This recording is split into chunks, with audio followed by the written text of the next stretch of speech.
পুলসেরাত মানে কি? গুরু নানকের পীর বাবা বাহালুল দানা বলছেন,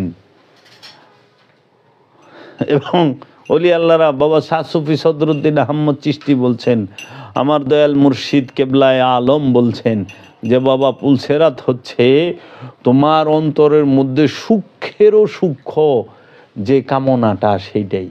এই সূক্ষ্মেরও সূক্ষ্ম কামনাটাকে ছিন্ন করো, সূক্ষ্মেরও সূক্ষ্ম পর্দাটাকে ছিন্ন করো। অনেহারা বানায় দিছে পদ্মা সেতুর মতো, মনে হয় একটা ব্রিজ থাকবে যার নামের উপরে, পুলসেরাতের ব্রিজ, দৌড়ায় ভার হয়ে যাবেন। হীরার থেকে ধারালো, চুলের থেকে চিকুন, সেটা কি? সূক্ষ্ম কামনা, যেটাকে ধরাই মুশকিল। ওই ব্যাখ্যা তো আমরা পাইছি যে ওই ফুলসেরাত ফুলটা এলো এরকম চিকন। না, এটা তো সত্য যে চুলের থেকেও চিকুন, হেরার থেকে দাঁড়ালো, সেটা কি? আমার সূক্ষ্ম কামনা বাসনা, সূক্ষ্মেরও সূক্ষ্ম কামনা বাসনা, সেইটা ব্যাখ্যার পার্থক্য এই জায়গায়।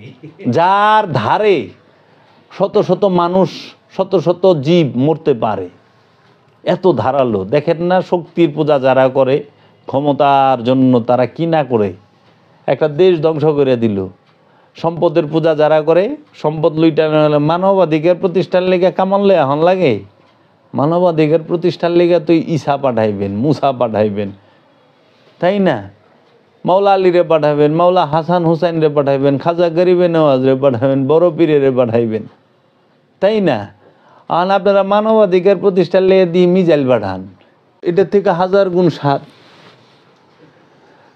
এই ভাত মাছ খাইলে গ্যাস ফোম করে, গ্যাস্ট্রিক হয়, পেট খারাপ হয়, বদহজম হয়, কিন্তু এই হুরের সেবা নিলে তো কোনো বদহজম হইব না, পেট খারাপ হইব না, কোনো কিছু নাই, আছে নাই তো। তো কাজেই এর জন্য মানুষ পাগল। দেখেন আজকে আমরা যারা জান্নাতে যাওয়ার জন্য পাগল, আমরা কি রবের দিদারের জন্য পাগল না? এই যে আমরা যে ওয়াজ নসিহত আলোচনাগুলো শুনি, আমরা সর্বোচ্চ শুনি খালি জান্নাতে খাবারের, আর আমাদের যে নসিবে হুর আসবে 70টা, সেই সেবা। তাইলে লাস্টের স্টেজটা তো এই যায় যৌনতাই দেখা যাচ্ছে। হ্যাঁ, ওটা তো যৌনতা কম যাবো না, ওটা একটু সহিশুদ্ধ ভাবে কইতে হইব।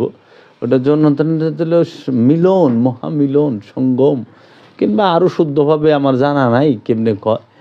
তো সেইটা বছরকে বছর থাকবেন, কোনো প্রবলেম হইব না।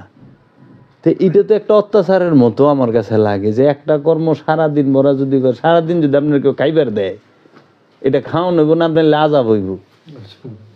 তখন সারাদিন যদি একজনের তুই খালি সারাদিন সালাম দিবি, আসসালাম আলাইকুম, আসসালাম, যারা দিবি তারাই চালান, এইটাও তো একটা শাস্তি। সুখ কোনটা? এই যে আইসি সংখ্যা থেকে ওখানে এই যে বায়ে জাফরান্দা একটা চা বানায় দিল, এটা দেখা ভালো লাগলো, বা একটা স্পেশাল কিছু খাওয়াইলো, এটা খাইলাম, এটা একটা শান্তি, যে হ্যাঁ স্বাদ পেলাম। ওখানে যদি হ্যাঁ সকাল থেকে এই সন্ধ্যা রাত, সারা রাত দিন সমানে জাফরানের চা খাওয়ায়, এটা তো মেহমানদারে, এটা গজব হয়ে যাব গা, গজব হইব না? ওই একটা গল্প শুনছিলাম যে আইলা না পুত্রা মোলার দিনে, তো এইরকম হয়ে যাবো গা। তো কাজেই আমাদেরকে বাকি কেন দেখায়? বাকি দেখায় এর জন্য যে নগদ যদি বলে তাইলে অলি আল্লাহ আসে, তাইলেই রেসালাত আইসা পড়ে, রসুল আইসা পড়ে। যদি নগদের কথা বলে তাহলে আহলে বায়েত আসবে, আওলাদে রসুল আসবে, পাক পাঞ্জাতন, 12 ইমাম, 14 মাসুম, পৃথিবীর সমস্ত অলি আল্লাহগণ আসবে, এবং বায়াত প্রথা থাকতেই হবে। কারণ নগদের স্বাদ পাইতে হইলে অবশ্যই আওলাদে রসুল, পাক পাঞ্জাতন, আহলে বায়েত, অলি আল্লাহদের শরণাপন্ন হইতেই হবে। এখন তখন আর দ্বিতীয় যে একটা এই আছে, যে আমাদের সমাজের মধ্যে একটা ধর্মটা প্রচলিত আছে, হইলে একটা মোল্লায়াত, মৌলবী মুন্সিদের দ্বারা, আর একটা হইল পীর ফকিরের দ্বারা, অলিয়া উলিয়ায়ে কেরামের দ্বারা। এখন আমাদের সমাজে যারা নাকি এই মোল্লা মুন্সি আছেন, তাহারা কি করতেছে? খালি বাকির গল্প করতেছে, জান্নাত মরণের পরে, সব মরণের পরে, হাসর মরণের পরে, মিজান মরণের পরে, পুলসেরাত মরণের পরে, হ্যাঁ, এরা পুলসেরাতের একটা ব্রিজ বানায়। পুলসেরাত হইল সূক্ষ্মেরও সূক্ষ্ম যে মনের মধ্যে ধোঁকা, কামনা, সূক্ষ্মেরও সূক্ষ্ম কামনা, সেইটা পার হওয়াটাই হচ্ছে পুলসেরাত। সেটাকে ছিন্ন করা, সূক্ষ্মতি সূক্ষ্ম। আমি যাবে চাচ্ছি এই কিশোরগঞ্জে আইসা আপনাদের সবার কাছে ভূষী প্রশংসা, আমার গলায় 20টা মালা পড়ুক, সবাই আমাকে নিয়ে ধন্য ধন্য করুক, এই এলাকার মানুষ আমারে সবাই চিনুক, দেখা বলুক, আহ দেহ কি লুকাইছে, কি চেহারা, কি তার ভাষণ, কি মানে প্রশংসা। এইটা সূক্ষ্মেরও সূক্ষ্ম। এই কামনাটুক যতক্ষণ পর্যন্ত থাকবো আমি পুলসেরাত পার হইতে পারবো না। পুলসেরাত মানে কি? গুরু নানকের পীর বাবা বাহালুল দানা বলছেন,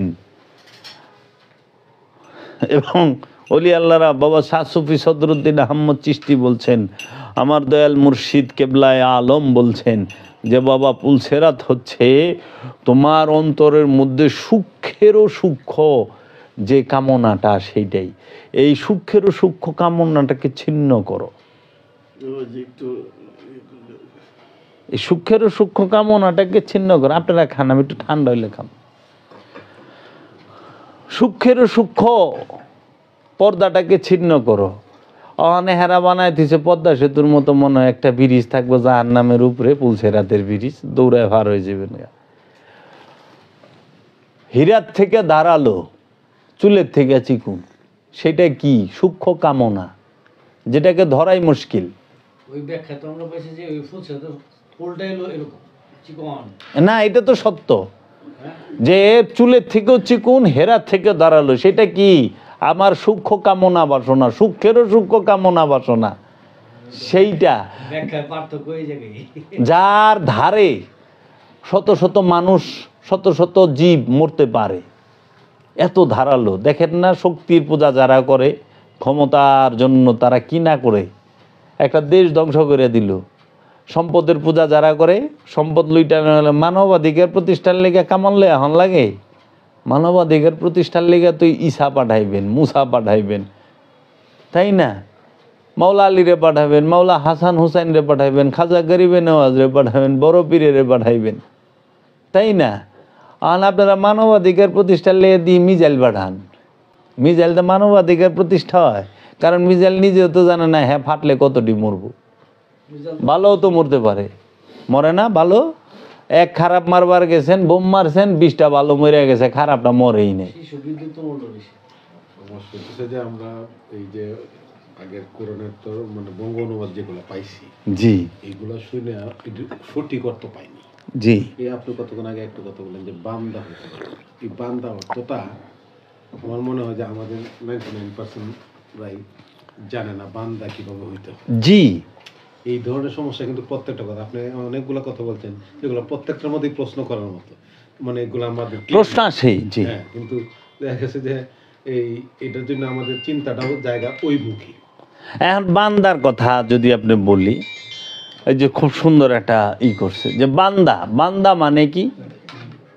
বান্দার আরবি হইল ইবাদ। আব্দুল্লাহ ইবাদ, আব্দুল্লাহ মানে আল্লাহর বান্দা, ইবাদ মানে বান্দা। বান্দার সঠিক ইটা হইল দাস, বাংলায় দাস। অনেক দাস কি? দাস কারে কয়? আপনার বাড়িতে যে কাম করে সে কি দাস? সে তো আপনার কর্মচারী, চাকর, কর্মচারী, বেতন নেয় মাস শেষে। যে দাস হ্যাঁ বেতন নিবে না। দাস মানে কি? যে দাসের ভরণ পোষণ যাবতীয় যাহা কিছু আছে সব মালিক বহন করবে, এবং দাসের উপরে মালিকের সমস্ত কর্তৃত্ব থাকবে। মানে আপনার বাড়িতে যে, আপনার দোকানে, আপনার ফ্যাক্টরিতে, আপনার কোম্পানিতে যে চাকরি করে, হ্যাঁ সমস্ত কিছুর উপর আপনার অধিকার আছে না? হ্যাঁ এনি টাইম চাকরি ছেড়ে দিয়ে যায় পারেগা, আর আপনারই তো গ্যারান্টি নেই হ্যাঁ আপনার ভালাইতে যাবো গা।